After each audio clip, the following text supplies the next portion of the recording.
तो बच्चों आज हम बात करने वाले हैं पीरियोडिक क्लासिफिकेशन ऑफ एलिमेंट, जिसका हमारा लेक्चर नंबर 2 होने वाला है। आज के इस लेक्चर में हम बात करने वाले हैं न्यूलैंड्स लॉ ऑफ ऑक्टेव्स और साथ में बात करेंगे Mendeleev's periodic classification of element, जो कि बोर्ड एग्ज़ाम के लिए काफ़ी इंपॉर्टेंट बन जाते हैं। इससे पहले लेक्चर में हमने बात की व्हाट इज़ पीरियोडिक टेबल और साथ में बात की डोबेने ट्राइड और उसके लिमिटेशन की हमने वहाँ पे बात की डिटेल में डिस्कस किया। अगर आपने वो लेक्चर नहीं देखा तो आप जाके उसको वॉच कर सकते हो, यूट्यूब पे सर्च कर सकते हो विवेक पाठशाला पीरियोडिक क्लासिफिकेशन ऑफ एलिमेंट 01। आज का लेक्चर बच्चों सेकंड वाले लेक्चर में आज हम बात करेंगे कि आखिर न्यूलैंड्स लॉ ऑफ ऑक्टेव्स हमारा क्या होता है और किस तरीके से इन्होंने अपना क्लासिफिकेशन दिया। सबसे पहले अगर टॉपिक की बात करें न्यूलैंड्स लॉ ऑफ ऑक्टेव, तो इसमें क्या होता है, एक साइंटिस्ट थे बच्चों हमारे न्यूलैंड, जो कि एक इंग्लिश केमिस्ट थे। और अगर बात करें इन्होंने अपना क्लासिफिकेशन 1866 में दिया। साथ में आपको अगर चाहो तो स्टार पॉइंट बना कर लिख सकते हो Royal Society London Davy Medal in 1887। तो बच्चों इनको एक डेवी मेडल मिला, कहाँ पर, रॉयल सोसाइटी लंदन के अंदर 1887 में, इसी अपने योगदान के कारण। तो न्यूलैंड जो कि एक केमिस्ट थे, इंग्लिश केमिस्ट थे, और इन्होंने अपना क्लासिफिकेशन बच्चों दिया 1866 में। इन्होंने एलिमेंट्स को अरेंज किया बच्चों एटॉमिक मास के अकॉर्डिंग। और अगर बात करें इनका जो क्लासिफिकेशन था बच्चों वो म्यूज़िक प्लस केमिस्ट्री की फॉर्म में था। मतलब जो इनका क्लासिफिकेशन था वो कुछ म्यूज़िक और कुछ केमिस्ट्री का, इसमें कह सकते हैं कि दोनों का योगदान इसमें होता है। जब इन्होंने अपना क्लासिफिकेशन दिया बच्चों तो उस टाइम पर 56 एलिमेंट्स ही नोन थे। तो कह सकते हैं कि जब इन्होंने अपना क्लासिफिकेशन दिया बच्चों तब उस टाइम पर केवल 56 एलिमेंट्स नोन थे या उस टाइम पर डिस्कवर्ड थे। उस टाइम पर नोबल गैसेस डिस्कवर्ड नहीं थी, तो इसी कारण इनका जो क्लासिफिकेशन है वो फेल्ड हो जाता है, या कह सकते हैं इनके कुछ लिमिटेशंस भी आने वाले हैं, जिसके कारण इनका जो क्लासिफिकेशन था बच्चों वो अनसक्सेसफुल हो जाता है। अगर बात करें कि according to Newlands law of octaves when elements are arranged in order of increasing atomic mass, then there is a repetition of the properties of every 8th element as compared to the given element। तो बच्चों अगर बात करें according to Newland law of octave की अगर बात करें, इन्होंने जो एलिमेंट की अरेंजिंग की, इन्होंने जो एलिमेंट्स को इस तरीके से अरेंज किया। सबसे पहले इन्होंने वर्क किया एटॉमिक मास के ऊपर। तो कह सकते हैं कि इनका जो अरेंजमेंट था बच्चों वो एटॉमिक मास के अकॉर्डिंग था। When elements are arrange in order of increasing atomic mass. तो बच्चों इन्होंने जो एलिमेंट्स है उसका जो एटॉमिक मास है उसके इंक्रीजिंग ऑर्डर में अपना इन्होंने अरेंजमेंट किया। इन्होंने बताया, या कह सकते हैं इनके क्लासिफिकेशन के according, then there is a repetition of properties of every 8th element. जो रिपीटेशन होती है एवरी 8th एलिमेंट की, वो जो प्रीवियस एलिमेंट होता है उनकी प्रॉपर्टी आपस में मैच कर जाती है, उनकी प्रॉपर्टीज़ आपस में मैच करती है। इनका क्लासिफिकेशन कुछ इस तरीके से था। और साथ में कह सकते हैं बच्चों जो इनका क्लासिफिकेशन था वो म्यूज़िक प्लस केमिस्ट्री की फॉर्म में था, क्योंकि कुछ म्यूजिकल नोट्स हैं उसके अकॉर्डिंग ही इनका क्लासिफिकेशन जाता है। According to Newlands law of octaves element जो थे बच्चों वो एटॉमिक मास के इंक्रीजिंग ऑर्डर में अरेंज इन्होंने किया। तो बच्चों इन्होंने बताया कि जो एवरी 8th एलिमेंट है उसकी प्रॉपर्टी प्रीवियस एलिमेंट से मैच करती है। इनका कुछ अरेंजमेंट इस तरीके से था। अगर बात करें 7 musical notes according to Indian system, तो बच्चों अगर इंडियन सिस्टम के अकॉर्डिंग बात करें 7 म्यूजिकल नोट्स जो कि हमारे होते हैं सा रे गा मा पा दा नी, अकॉर्डिंग टू इंडियन सिस्टम ये होता है। अगर बात करें वेस्टर्न सिस्टम जो कि इनके क्लासिफिकेशन के अकॉर्डिंग जाता है दो रे में फा सो ला टी। तो बच्चों दो रे में फा सो ला टी। तो इन्होंने बताया कि जो एवरी 8th एलिमेंट है उसकी प्रॉपर्टी जो गिवन एलिमेंट है उसकी प्रॉपर्टी के अकॉर्डिंग मैच करती है या उसकी प्रॉपर्टी मैच कर जाती है। तो ये होता है बच्चों हमारा न्यूलैंड्स लॉ ऑफ ऑक्टेव्स। अगर बात करें इनके क्लासिफिकेशन यानी कि टेबल की, तो सबसे पहले बच्चों ये इनकी मॉडिफाइड, या कह सकते हैं ये हमारी मॉडिफाइड टेबल है, या कह सकते हैं क्लासिफिकेशन है जो कि न्यूलैंड के द्वारा दिया गया। तो बच्चों इनकी कुछ लिमिटेशन आती है। इन्होंने एक ही स्लॉट में 2 एलिमेंट को पुट किया जो कि इनकी प्रॉपर्टी यहाँ पर, यह कह सकते हैं इनका क्लासिफिकेशन इसी कारण इनकी लिमिटेशन बन जाती है या फेल्ड हो जाता है, क्योंकि इन्होंने एक ही स्लॉट में 2 एलिमेंट को इन्होंने क्या किया, पुट किया, जो कि इनका लिमिटेशन बन जाती है। अगर बात करें तो बच्चों, अगर बात करें न्यूलैंड्स अरेंजमेंट, तो ये इनका अरेंजमेंट था और हमने आपको दिखाया कि इन्होंने एक ही स्लॉट में किस तरीके से 2-2 एलिमेंट को अरेंज किया, 2-2 एलिमेंट को पुट किया, जो कि इनका लिमिटेशन बन जाता है। तो अगर एक्चुअल में बात करें सा रे गा मा पा दा नी, तो इन्होंने बताया कि जो एवरी 8th एलिमेंट है उसकी प्रॉपर्टी गिवन एलिमेंट से मैच कर जाती है या लाई करती है, दोनों की प्रॉपर्टी मैच करती है, प्रॉपर्टीज जो होती है उनकी मैच कर जाती है।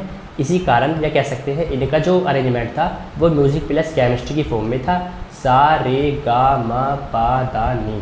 तो बच्चों 1 2 3 4 5 6 7 जो 8th एलिमेंट आएगा बच्चों उसकी प्रॉपर्टी गिवन एलिमेंट से मैच करती है, ये इनका क्लासिफिकेशन कहता है।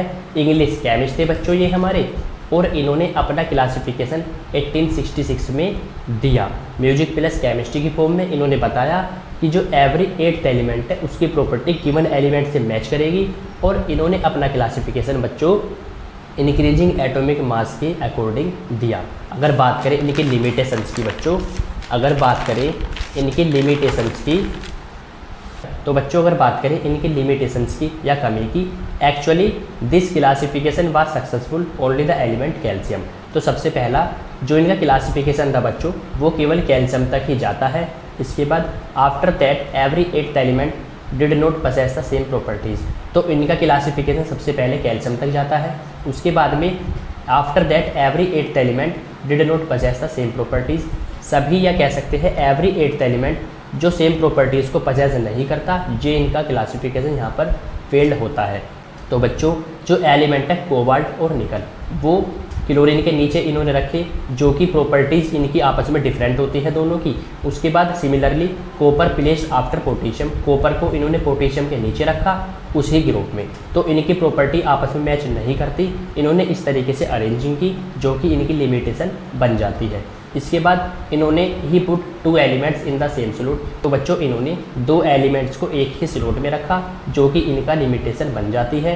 He arrange only 56 elements thought that only 56 elements exist in nature, इन्होंने केवल 56 एलिमेंट को ही अरेंजमेंट कर पाए, कह सकते हैं बच्चों केवल 56 एलिमेंट्स उस टाइम पर नोन थे, तो इन्होंने सोचा कि केवल 56 एलिमेंट्स ही नोन है नेचर के अंदर, इससे ज़्यादा नहीं होंगे, तो इन्होंने केवल 56 एलिमेंट्स को ही ये अरेंज कर पाए। और इन्होंने सोचा भी thought that only 56 elements exist in nature, केवल 56 ही एलिमेंट नेचर में लाई करते हैं, एग्जिस्ट करते हैं।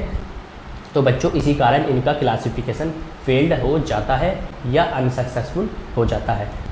तो सबसे पहला अगर बात करें इनका क्लासिफिकेशन कैल्शियम तक जाता है। Every 8th element property possess या सेम प्रॉपर्टी लाई नहीं कराता। कोबाल्ट और निकिल के नीचे बच्चों क्लोरीन को रखा जो कि डिफरेंट प्रॉपर्टी मैच कराता है। उसके बाद copper placed after potassium in the same group, 2 element को इन्होंने एक स्लॉट के अंदर रखा। 56 एलिमेंट को ही ये क्लासीफाई कर पाए, अरेंज कर पाए। इन्होंने सोचा कि 56 एलिमेंट से ज़्यादा नेचर के अंदर एलिमेंट्स नहीं होंगे, जो कि इनका लिमिटेशन बन जाती है। इसके बाद तो बच्चों इसके बाद अगर बात करें 4th पॉइंट की, when noble gas elements were discovered this disturb their arrangement. तो बच्चों जैसे ही नोबल गैसेस की डिस्कवरी हुई, नोबल गैसेस डिस्कवर्ड हुई, तो इनका जो अरेंजमेंट था वो फुली डिस्टर्ब हो गया था। फुली थोड़ा सा कह सकते हैं कि गड़बड़ा गया था या डिस्टर्ब हो गया था। तो इसी कारण इनकी ये क्लासिफिकेशन या कह सकते हैं इनकी लिमिटेशन बन जाती है। इसके बाद हमारे आते हैं बच्चों मेंडलीव या कह सकते हैं मेंडलीव्स पीरियोडिक टेबल या मेंडलीव्स क्लासिफिकेशन, जो कि आज तक का सबसे पहला और सबसे सक्सेसफुल क्लासिफिकेशन माना जाता है, जो कि बच्चों इंपॉर्टेंट पॉइंट बन जाता है। मेंडलीव की अगर बात करें, एक रशियन हमारे एक केमिस्ट थे, इनका पूरा नाम दिमित्री इवानोविच मेंडलीव। तो बच्चों इनका पूरा नाम दिमित्री इवानोविच मेंडलीव, जो कि एक रशियन के केमिस्ट थे। इन्होंने एलिमेंट्स को इस तरीके से अरेंज किया, इन्होंने भी एलिमेंट्स को एटॉमिक मास के ही अकॉर्डिंग अरेंज किया। और साथ में इन्होंने हमारे कुछ पॉइंट्स बनते हैं जो कि यहाँ से इंपॉर्टेंट पॉइंट बनने वाले हैं। जो उस टाइम पर अनडिस्कवर्ड एलिमेंट थे उनके लिए बच्चों इन्होंने गैप छोड़ दिया। ये इनका एक सक्सेसफुल अटैम्प्ट बन जाता है या कंट्रीब्यूशन बन जाता है पीरियोडिक टेबल के अंदर। सबसे पहले मेंडलीव, जो कि एक रशियन केमिस्ट थे बच्चों, इनका पूरा नाम Dmitri Ivanovich Mendeleev, was the first to make a very significant contribution in the formation of periodic table. Periodic table को बनाने के योगदान में कह सकते हैं कंट्रीब्यूशन, जो कि इनका सबसे पहला सिग्निफिकेंट कंट्रीब्यूशन बन जाता है। सबसे पहला सक्सेसफुल अटेम्प्ट इन्हीं को ही जाता है, या कह सकते हैं सबसे बड़ा योगदान केवल मेंडलीव को ही जाता है। इसके बाद एट देयर टाइम बच्चों इनके समय पर 63 एलिमेंट्स ही नोन थे।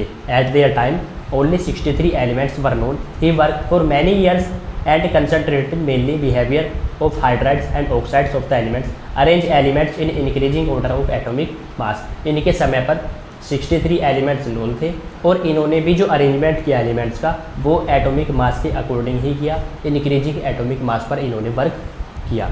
ही summed all conclusions in form of a law called Mendeleev's periodic law. तो बच्चों इन्होंने अपना एक लॉ दिया जो कि कहलाता है Mendeleev's periodic law. According to this law the properties of elements are a periodic function of their atomic mass. तो इन्होंने बताया कि जो प्रॉपर्टीज होती है एलिमेंट्स की वो पीरियोडिक फंक्शन होती है किसकी, एटॉमिक मास। तो इन्होंने जो क्लासिफिकेशन दिया वो भी बच्चों एटॉमिक मास के अकॉर्डिंग ही दिया, इंक्रीजिंग एटॉमिक मास पर इन्होंने वर्क किया। अगर बात करें मेंडलीव की, मेंडलीव ने अपना क्लासिफिकेशन बच्चों 1869 में दिया। ये रशियन के केमिस्ट थे, इनका पूरा नाम हमने आपको बताया दिमित्री इवानोविच मेंडलीव, जो कि एक रशियन के केमिस्ट थे। इनका सबसे पहला योगदान जाता है पीरियोडिक टेबल बनाने में, सबसे पहला सक्सेसफुल कंट्रीब्यूशन केवल सिग्निफिकेंट अगर कह सकते हैं जिसको, तो बच्चों वो केवल मेंडलीव को ही जाता है, जो कि एक हमारे रशियन के केमिस्ट थे जिनका पूरा नाम दिमित्री इवानोविच मेंडलीव। 1869 में बच्चों इन्होंने अपना क्लासिफिकेशन दिया। तो बच्चों इन्होंने भी अपना क्लासिफिकेशन एटॉमिक मास पर ही दिया। इनके समय पर 63 एलिमेंट्स नोन थे। अगर बात करें न्यूलैंड की, तो न्यूलैंड के समय पर 56 एलिमेंट्स नोन थे। इन्होंने साथ में अगर बात करें एक पीरियोडिक लॉ दिया जो कि कहलाता है Mendeleev's periodic law. According to this law the properties of the elements are a periodic function of their atomic mass. तो इन्होंने वर्क किया, इन्होंने बताया अपने लॉ के अंदर कि जो प्रॉपर्टीज होती हैं एलिमेंट्स की वो पीरियोडिक फंक्शन होती हैं किसकी, एटॉमिक मास की। तो अगर बात करें इसके बाद the repetition of similar properties after a definite gaps of atomic mass is called periodicity in properties. तो अगर बच्चे बात करें कि जो रिपीटेशन होती है प्रॉपर्टीज़ की, सिमिलर प्रॉपर्टीज़ की कुछ गैप्स के बाद में एटॉमिक मास के अकॉर्डिंग, वो कहलाता है periodicity. He arrange elements left gaps for undiscovered elements. जो उस समय पर बच्चों अनडिस्कवर्ड एलिमेंट्स थे जो कि उस टाइम पर नोन नहीं थे, उनके लिए इन्होंने गैप छोड़ दिया। ये आपको स्टार पॉइंट बना के लिखना है कि जो उस समय पर अनडिस्कवर्ड एलिमेंट्स थे बच्चों उनके लिए इन्होंने गैप छोड़ दिया। ये इनका एक सक्सेसफुल अटैम्प्ट जाता है, या कह सकते हैं एक एडवांटेज, या कह सकते हैं एप्लीकेशन, या कह सकते हैं बच्चों मेरिट जाता है जो कि एग्जाम में पूछा जाता है। तो he left gaps for undiscovered elements. For undiscovered elements he predict the word. बच्चों जो उस टाइम पे अनडिस्कवर्ड एलिमेंट थे इन्होंने गैप छोड़ा और साथ में उनके लिए एक वर्ड का यूज़ किया, इक्का प्रीफिक्स का यूज़ किया, जो कि एक संस्कृत वर्ड होता है, जैसे कि इक्का एल्युमिनियम गैलियम के लिए, इक्का सिलिकॉन जर्मेनियम के लिए, और बच्चों इक्का बोरोन स्कैंडियम के लिए। इक्का बोरोन बच्चों स्कैंडियम के लिए इन्होंने यूज़ किया। जो अनडिस्कवर्ड एलिमेंट थे उनके लिए गैप छोड़ा और अनडिस्कवर्ड एलिमेंट के लिए एक वर्ड का यूज़ किया, इक्का, जो कि प्रीफिक्स है और जो कि एक संस्कृत वर्ड है। इक्का एल्युमिनियम स्पेशल फॉर गैलियम, इक्का सिलिकॉन फॉर जर्मेनियम एंड इक्का बोरोन फॉर स्कैंडियम। तो आई होप कि आपको मेंडलीव का क्लासिफिकेशन समझ आया होगा।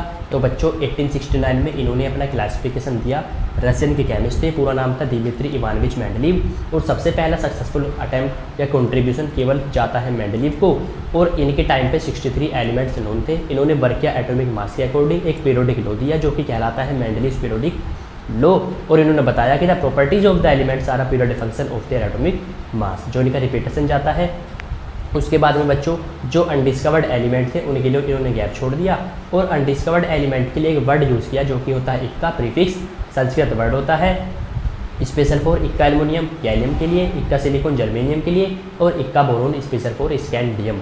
तो बच्चों अगर चाहो तो आप ले सकते हो इनका स्क्रीनशॉट, ताकि आप अपने नोट्स प्रिपेयर कर सको। या तो वीडियो को पुश करके नोट कर लिया करो, या फिर आप इनके स्क्रीनशॉट ले सकते हो। अगर कोई भी क्वेरी आती है तो आप हमें कमेंट करके बता सकते हो। नेक्स्ट वीडियो में हम आपकी क्वेरी कवर कर देंगे। इसके बाद अगर बात करें जैसे कि बच्चों इक्का boron is used for scandium. तो बच्चों ये है हमारा मेंडलीव्स पीरियोडिक टेबल। इनके टाइम पर 7 पीरियड थे और बच्चों 8 ग्रुप थे। 1 से लेके 7 तक सब ग्रुप हमारे इसमें होते हैं, जो कि यहाँ पे शो किया गया है। आप इसका स्क्रीनशॉट ले लेना और इसको भी आप कॉपी में नोट कर लेना। जो कि अनडिस्कवर्ड एलिमेंट थे बच्चों, उनके लिए इन्होंने गैप छोड़ा, आप यहाँ पे देख सकते हो। और ये क्लासिफिकेशन जाता है मेंडलीव्स क्लासिफिकेशन या मेंडलीव्स पीरियोडिक टेबल हमारी ये होती है।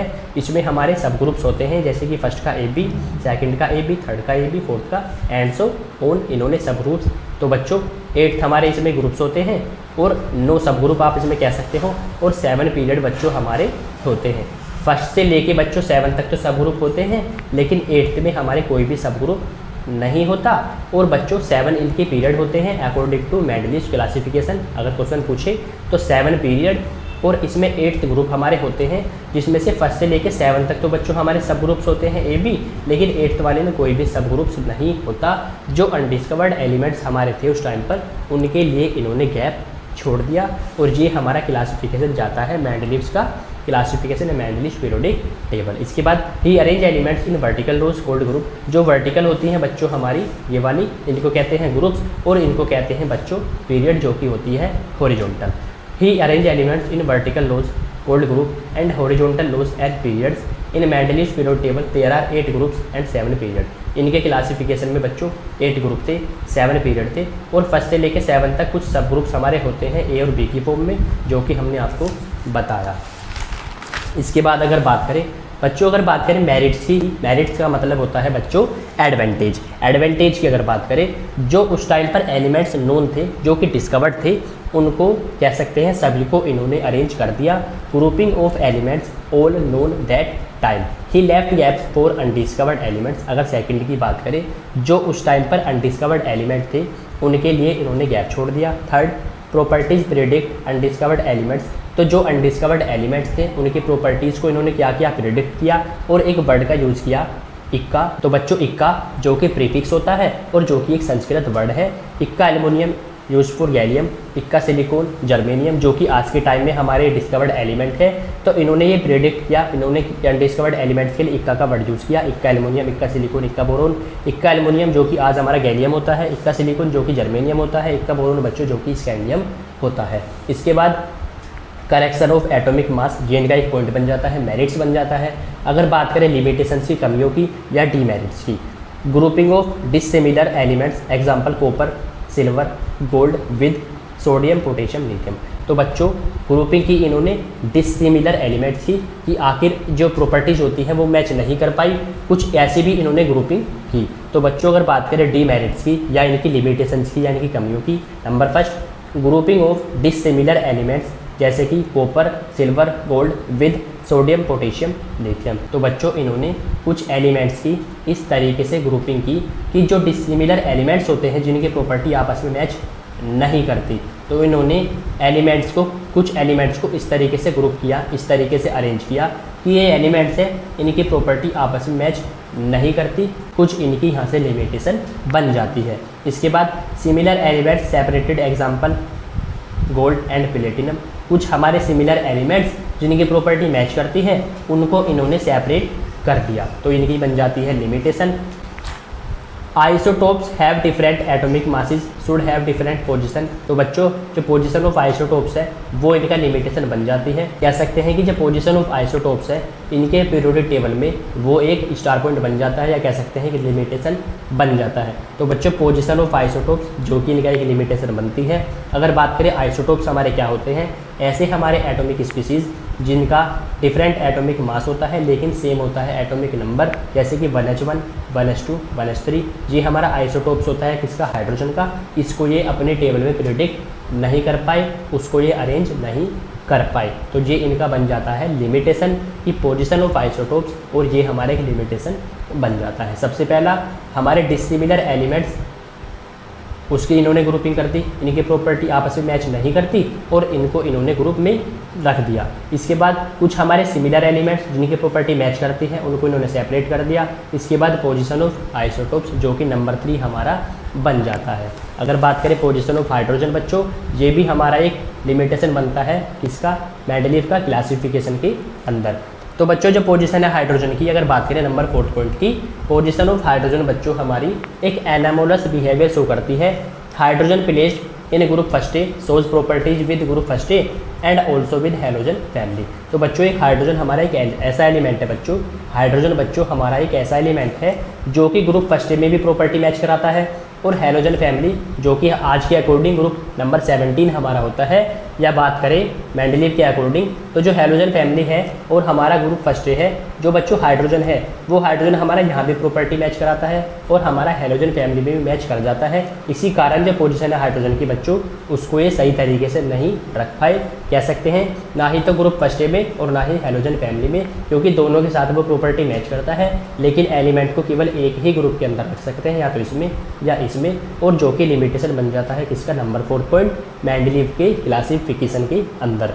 तो पोजीशन ऑफ हाइड्रोजन जो कि लिमिटेशन बनता है किसका, मेंडलीव का, और बच्चों जो कि नंबर 4 हमारा ये पॉइंट बन जाता है। तो सबसे पहले अगर बात करें, हमने आपको बताया कि ग्रुपिंग ऑफ डिसिमिलर एलिमेंट्स, इसके बाद सिमिलर एलिमेंट्स सेपरेटेड, इसके बाद position of isotopes and fourth point is position of hydrogen. तो आप इसमें कोई भी 4 पॉइंट्स अपने एग्जाम में लिख सकते हो। बच्चों अगर बात करें 5th पॉइंट की, cause of periodicity no proper explanation has been offered for the fact as to why the properties of elements gets repeated after gaps of atomic mass in a particular group. तो बच्चों इसमें इन्होंने बताया, ये कह सकते हैं इनका एक लिमिटेशन बन जाता है कोज ऑफ पीरियोडिसिटी। बच्चों कोज ऑफ पीरियोडिसिटी अगर इसकी बात करें कि कोई भी प्रॉपर एक्सप्लेनेशन इन्होंने नहीं दिया कि आखिर एलिमेंट आपस में कह सकते हैं कि एक दूसरे की प्रॉपर्टी मैच करती है अकॉर्डिंग टू एटॉमिक मास, क्यों करती है, इसके लिए इन्होंने कोई भी एक्सप्लेनेशन नहीं दिया, जो कि इनका लिमिटेशन बन जाता है। तो बच्चों आज का लेक्चर केवल हमारा यहीं तक होगा। आज के लेक्चर में हमने बात की न्यूलैंड्स लॉ ऑफ ऑक्टेव्स और मेंडलीव्स पीरियोडिक क्लासिफिकेशन, जो कि एग्जाम के लिए काफ़ी इंपॉर्टेंट बन जाती है। इसके बाद लेक्चर नंबर 3 में हम बात करेंगे कि आखिर मॉडर्न पीरियोडिक टेबल क्या होती है, और कुछ और हमारे पॉइंट्स होंगे, और लेक्चर नंबर 3 में हमारा कंप्लीट चैप्टर कवर हो जाएगा। तो बच्चों आज का लेक्चर केवल यहीं तक, मिलेंगे फिर नेक्स्ट लेक्चर में, लेक्चर नंबर 3 में। तब तक के लिए bye and thanks for watching Vivek Pathshala. Please like share and subscribe.